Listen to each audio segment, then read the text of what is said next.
Hello इधर आजा आज चाहिँ भने इभिनिङको वकिङमा स्वागत गर्दै मेरो सानो ब्लगलाई बनाउनु पर्यो। हामी चाहिँ यताबाट उता जान्छौँ, वकको लागि आइरहेछौँ। हामी यहाँ जेब्रा क्रसिङ गरेर यताबाट चाहिँ आज चाहिँ हामी भाइरलपुरतिर जाने निर्णय गरेको छौँ। मेरो पिकुरोमा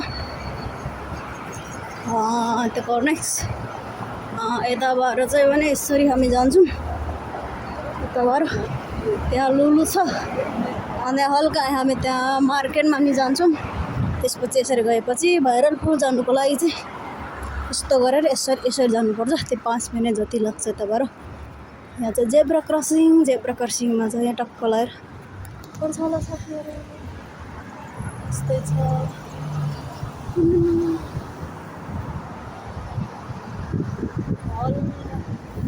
अबुधाबीको भिउ देखाउँदैछु। सबैजनाले माया गरिदिनु होला, सब्सक्राइब गरिदिनु होला, सेयर गरिदिनु होला होइन। अब यतातिर चाहिँ यस्तो छ दुबहरू रोपेको होइन। त्यहाँबाट जेब्रा क्रसिङ मेरो पिकु पनि ज्ञानी छ। जेब्रा क्रसिङमा यो चुपचाप खरिबस्छ, उभिबस्छ। अनि हामी दुईजना चाहिँ यताबाट जान्छौँ अनि यता सिधो जान्छौँ। एक क्रस गरेर त्यो अलिकति काम छ त्यो भित्र जान्छौँ। अनि यहाँ लुलु छ अनि यतापट्टि म्याक्स छ अनि त्यहाँ वेस्टर्न जोन छ अनि यहाँ चाहिँ अबुधाबी मेन सिटी चाहिँ छ। या फेरि यहाँ छिटो जेब्रा क्रसिङको लागि त्यहाँ हरियो बत्ती बल्दैन लास्ट न।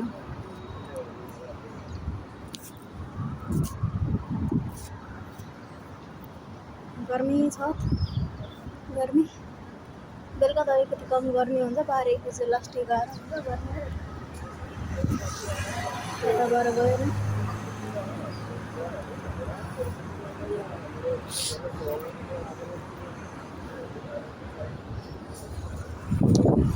झन् 1 घन्टा जति लाग्छ हो यहाँ। यो मान्छे क्रसै गर्ने कम हुन्छ त्यसमा चाहिँ यति धेरै लामो छ कि जेब्रा क्रसिङको लागि होइन। अन्त फेरि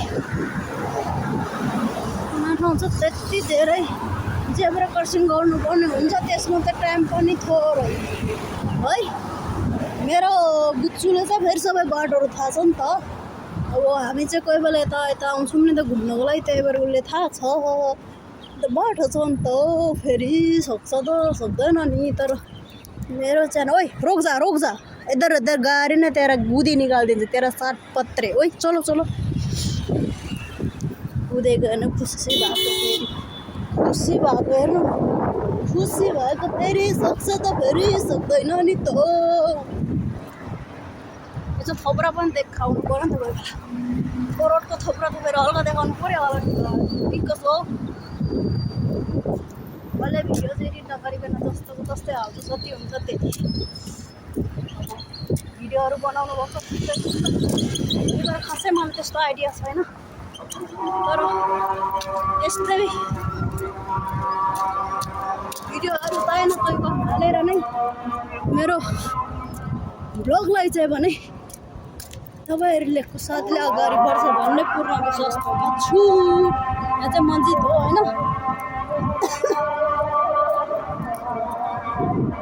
बिचमा यसले फेरि सुन पनि निकालिदिन्छ र तनाव हुन्छ। सुन निकाल्नुको लागि होला यो घाँसमा गइहाल्यो। सुन त निकाल्यो भने त फेरि गाह्रो छ त हो मलाई। अब सुन करोडको सुन निकाले जस्तो छ।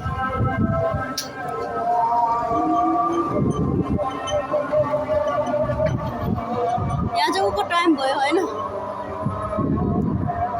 एल्यान्डको मस्जिदमा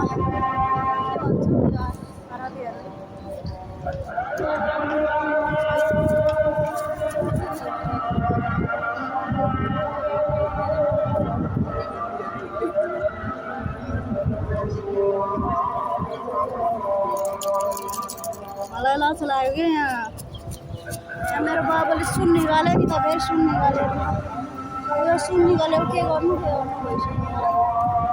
क्यामेरा छ होला।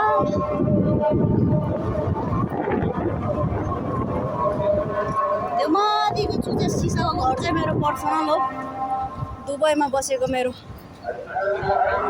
यतिको त पर्छ दुइटा त्यो सिसाको घर चाहिँ मैले किनेको छु त्यो चुचे भएको भन्दै मेरो सानो भिडियोलाई इन गर्दैछु सबैजनालाई लभ यु मेरो ब्लग हेर्न त कसैले पनि हेर्दैन अहिले कोही छैन यति त बोल्नै पर्छ कि कसो साथीहरू